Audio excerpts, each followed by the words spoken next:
Salut et bienvenue dans cette vidéo. Alors maintenant, nous allons donc procéder à l'étape numéro 2 de notre projet. Donc ici, nous allons donc créer l'interface graphique de nos applications, c'est-à-dire l'interface graphique de l'application cliente, ainsi que l'interface graphique de l'application serveur. Alors donc, sans toutefois tarder, nous allons donc sur Microsoft Visual Studio 6.0, plus précisément sur Microsoft Visual Basic 6.0, afin donc de démarrer l'application cliente. Ok, donc pour cela j'ai donc développé en fait ici ou encore j'ai exécuté deux projets, donc un pour le client et le second pour le serveur. Donc nous allons donc commencer par le projet du client. Donc je vais donc créer en fait un standard exe toujours concernant donc notre application. Alors donc ici mon formulaire, ça sera donc la fenêtre du client. Alors nous avons donc dit le client a donc besoin de quelques éléments très importants. Le premier en fait ici que nous avons donc vu en fait c'est la zone de texte permettant donc de pouvoir envoyer le message. Donc pour cela on va donc dessiner cette zone de texte là. Ok. Une fois la zone de texte dessinée, ce que nous allons maintenant faire en fait c'est de pouvoir importer également le bouton qui nous permet donc de pouvoir envoyer le message. Donc on va donc dessiner le bouton, on va créer le bouton qui nous permet donc de pouvoir envoyer le message. Bien. Troisièmement, nous allons donc également donc importer la zone de texte qui va donc nous permettre de pouvoir visualiser les messages envoyés et reçus. Ok, donc pendant la discussion instantanée. Donc on va donc mettre ça ici. Nous avons également donc le bouton de connexion qui permet donc au client de se connecter au serveur. Nous allons donc dessiner là. Ok. Bien. Nous avons donc également le bouton de déconnexion qui permet donc au client de se déconnecter du serveur. Donc ce que je vais faire, je vais tout simplement copier ce bouton et le coller. Ok.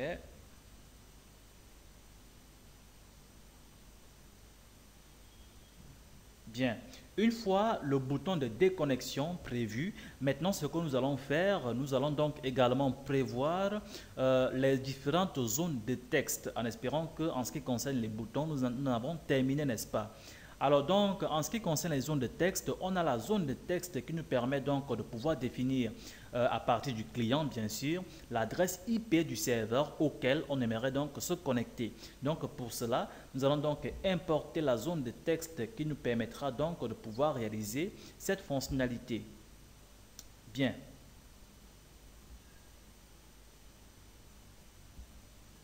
Une fois cela effectué, nous allons donc également ajouter une autre zone de texte qui va donc préciser, bien évidemment, le port de connexion associé au service auquel nous aimerons donc nous connecter sur le serveur ou encore le port de connexion du serveur. Donc pour cela, on va donc prévoir une seconde zone de texte à droite.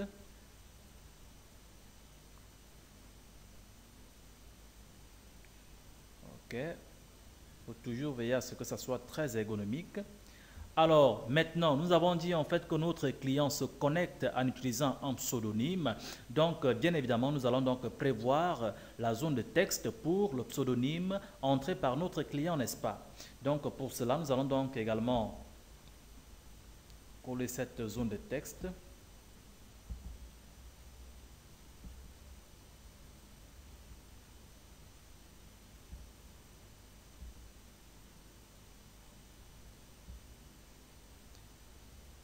Bien.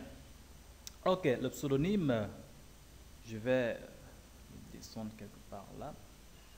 Ok, bien. Donc, voilà donc ainsi notre interface graphique déjà créée, n'est-ce pas? Alors, donc voilà. À partir d'ici, nous allons donc également prévoir les différents éléments ou encore les différents objets sur l'interface graphique du serveur. Donc voilà donc en ce qui concerne donc l'interface graphique du client. Dans la prochaine étape de ce projet, nous allons donc renommer en fait ces différents éléments en fonction de leur fonction, n'est-ce pas? Donc maintenant, allons tout d'abord maintenant voir le cas du serveur.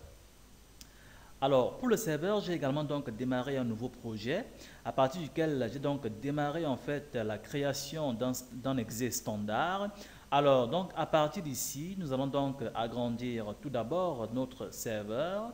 OK? Donc là, nous allons donc également prévoir une zone de texte, OK, où notre serveur va donc souvent définir du texte à envoyer vers notre client, car le serveur lui aussi peut communiquer avec le client. Donc, par conséquent,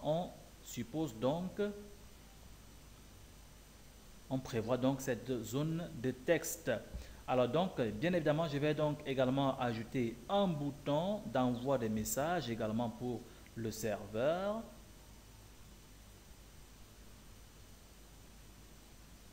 OK. Bien. Alors, une fois cela effectué, ce que je vais faire, je vais également prévoir un écran à travers lequel le serveur pourra donc voir et consulter les messages reçus et envoyés. OK. De même que le client. Bien. Le serveur, on a dit, ses fonctionnalités sont également très particulières. Dans le réseau, le serveur aura besoin d'écouter les demandes de connexion venant du client. Donc pour cela, nous allons donc prévoir ici un bouton permettant à celui qui utilise ce serveur de pouvoir donc effectuer une écoute de demande de connexion.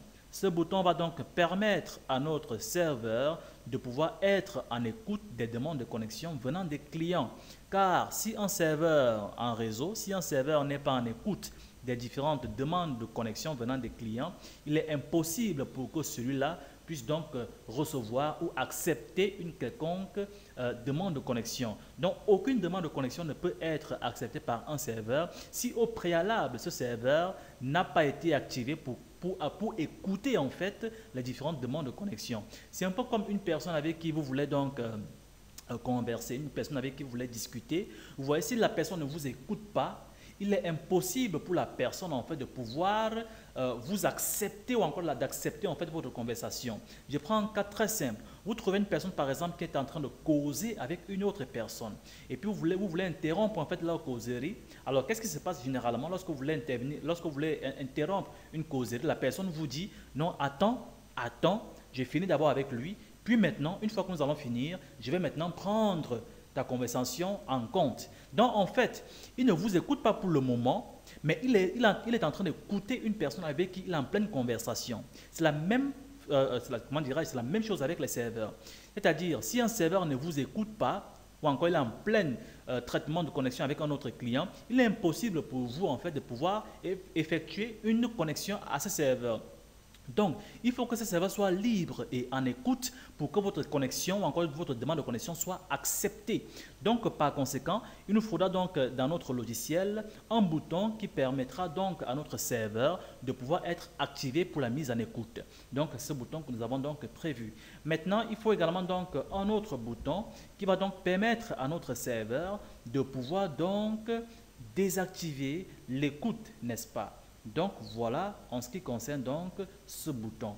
Alors, en ce qui concerne donc le serveur en question, il aura également besoin donc d'une zone de texte lui permettant donc de pouvoir renseigner le port à partir duquel il va donc écouter les différentes demandes de connexion venant des clients, n'est-ce pas? Vu que les clients vont envoyer ces demandes de connexion vers un port du serveur. Donc, il faudra que nous puissions donc renseigner ici quel est le numéro du port en question. Souvenez-vous, un serveur fonctionne un peu comme comme un hôtel, c'est-à-dire afin de se rendre dans la chambre d'un hôtel, il nous faudra donc connaître non seulement l'adresse de l'hôtel ainsi que le numéro de la porte de cette chambre-là.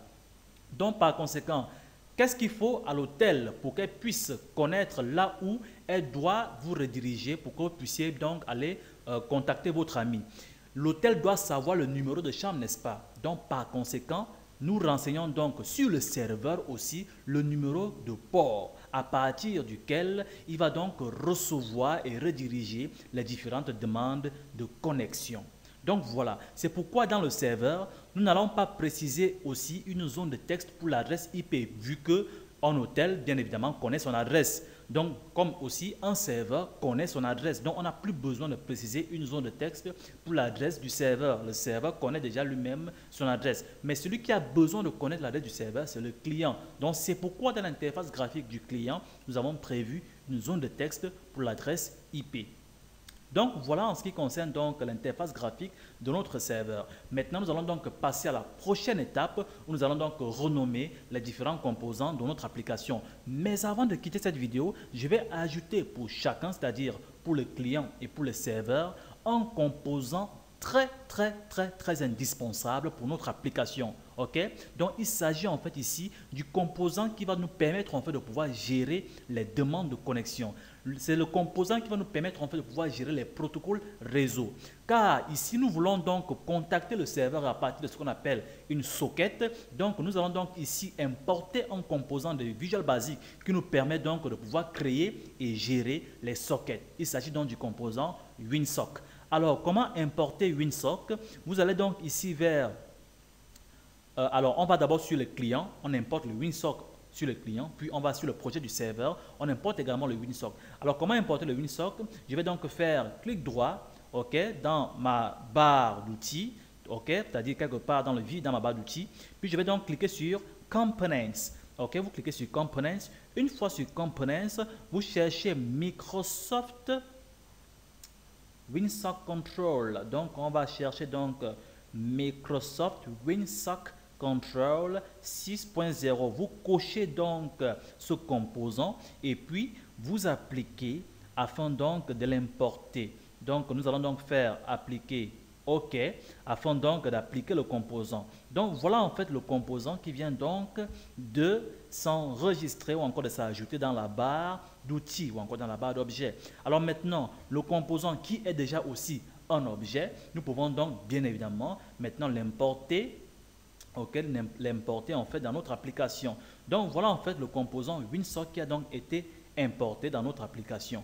Mais ce composant est toujours invisible lors de l'exécution de notre application. Le composant WinSock reste toujours invisible car c'est un composant réseau. Il exécute des fonctionnalités de réseau. C'est grâce à ce composant que l'application cliente, à partir des coordonnées qui seront renseignées dans les zones de texte telles que l'adresse IP et le numéro de port, c'est grâce à ce composant donc que l'application client sera donc capable de se connecter via le réseau jusqu'au serveur. Ok, donc le WinSock, c'est un peu comme le moteur qui va transporter en réseau ces différentes données d'authentification vers le serveur.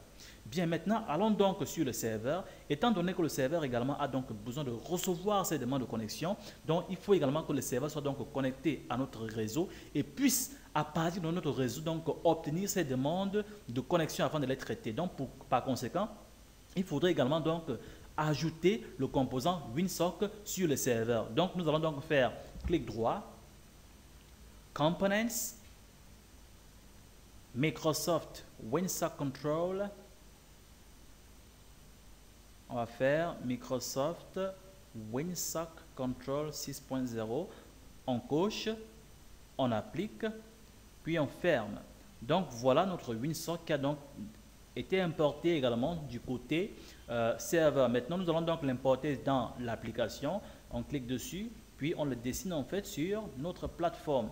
Et hop, donc voilà donc notre composant, notre moteur du réseau WinSock qui va donc nous permettre en fait de pouvoir gérer en fait les sockets qui seront pris en compte dans la communication entre le client et le serveur. Donc voilà en ce qui concerne donc le designing en fait de notre application réseau, de notre application de chat instantané. Donc maintenant, je vous donne donc rendez-vous dans la prochaine vidéo de ce module en fait, afin donc de voir comment renommer les différents composants de notre application. Donc à partir de maintenant, je vous donne donc rendez-vous dans la prochaine vidéo de ce module. Merci.